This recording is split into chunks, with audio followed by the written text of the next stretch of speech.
Good morning. I'm 2 minutes late. Oh no, the world's gonna end, crash and fall in on us, right?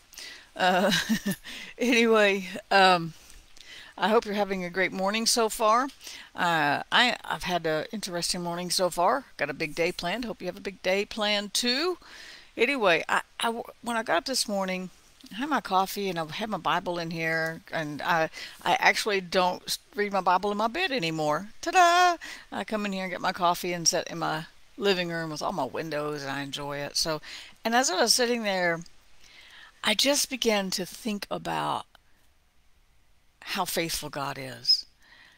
I thought of my own journey because my journey is maybe going to take some turns here in the future. I mean, we don't know. I'm looking at the facility this week. We'll see what happens. Chris is actually, if you join his group, Keeping Up with Chris Hampton, um, if you look on there yesterday, he took 11 steps yesterday, y'all, and it was easy. It was easy. It was very easy. I didn't have to help as much, and so it looks like some things are changing. I'm going to pursue some therapy, one place or another, and some things like that. I'm just looking at a few places, and so that may mean change on the horizon for me. And I don't always do real good with change, but as I was sitting there, I just thought of the journey, and I don't really talk about it a lot. Actually, when I was at Connie Richards' church on Sunday night, she said, "Tell your testimony," and I'm like, "It's hard for me to talk about me. I want to talk about God." But as I was sitting there and I was thinking about the journey, and even as Rick and the hospital, how we started in the hospital, just thinking about some different pieces that stuck out in my mind. Maybe I'll put it all in a book one day. Maybe I won't. But I don't know why anybody would want to read it. But anyway, but as I was thinking, I just thought about how faithful God is. And even before the wreck, I don't even look at that. Of course, that's the last almost 13 years of my life, 12 and a half years of my life so far. But even beyond that, looking back over my life, just how faithful God has been. He doesn't have a button that says, "Hey, when it gets tough, I'm out of here." That's a lot of times that's when divorces happen, honestly, because somebody's like, "I can't carry this." There used to be a show on called Baggage, and it was a dating show, and you started just unpacking your baggage, your weirdest habits or your weirdest, I don't know, stuff about you and things like that, and they would get to the person picking the date would say, I can't handle that, so that baggage is too much. And sometimes we get in a relationship with people, or we get in a relationship, with others, or even a marital relationship, and we find out there's so much baggage, and it's like, no, I wasn't in for this baggage. But God never says you got too much baggage. Boy, could he, right? He never says this picture turned ugly. I don't want to be a part, because I lost a lot of friends during this time, and that's okay. I can handle that. It's really no big deal. But I've made friends too, right? So it has a way of balancing out. But God never says, "I'm going to be faithful until I can't handle it anymore." No, He just walks alongside. He carries when necessary, and I need that a lot. And so I looked up, I actually have it pulled up on my Bible app here, my Bible thing, Bible Gateway online, and it says, Psalm 13:5 says this: "But I have trusted in your faithfulness. My heart will rejoice in your salvation." And I just felt myself not even planning to, but just rejoicing in the fact that God is faithful no matter what we're walking through. Good, bad, sin.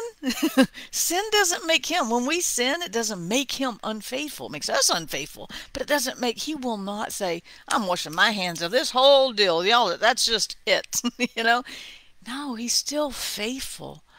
And so I began to just rejoice that He is faithful. He is with us no matter what. Psalm 18:25 says this: "With the faithful you show yourself faithful. With the blameless you prove yourself blameless."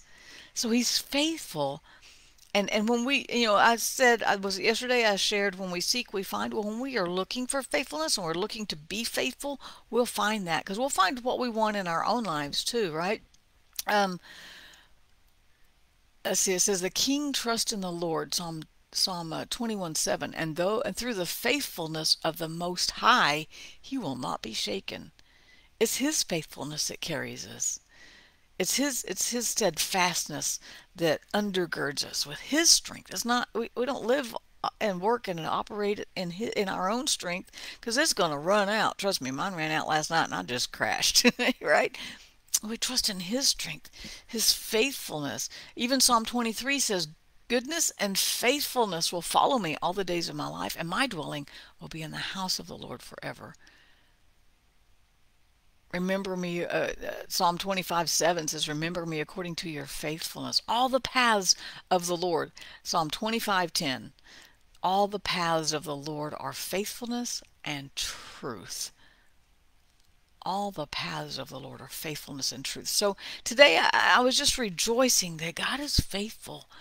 And on those days I've fallen apart, he remains faithful. The days I'm strong, he remains faithful. The times I'm weak, he remains faithful. When I'm crying, he remains faithful. When I'm rejoicing, he remains faithful. When I'm broken, he remains faithful. When I feel like I got it all together, he remains faithful. He's a faithful God. He can't help himself. He actually can't be unfaithful. We've found something God can't do. He can't lie, he can't be unfaithful, and he can't leave us. There's three things that God can't do. I can be so wishy-washy, I can be so back and forth, I can be so, I don't know what I'm going to do, I've got all these decisions, and yet he just is steady, firm, and faithful. So take a minute today and just think about how God is still on this journey with you. He doesn't abandon.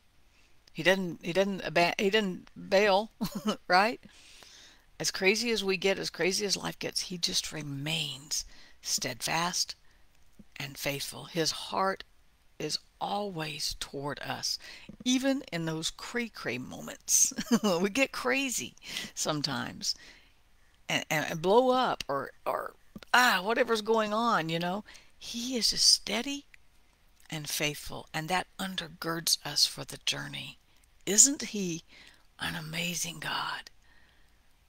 Why would we ever look for something else to trust in? Even if you trust in alcohol, it's going to fail you someday. If you trust in drugs, it's going to fail you someday.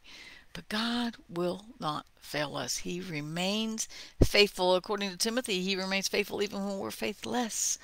He is faithful. So think about that today. And in those thoughts of him, of how faithful he is, how steadfast he is, how he undergirds us and carries us through every situation. He's even closer than a breath away. He's a thought away.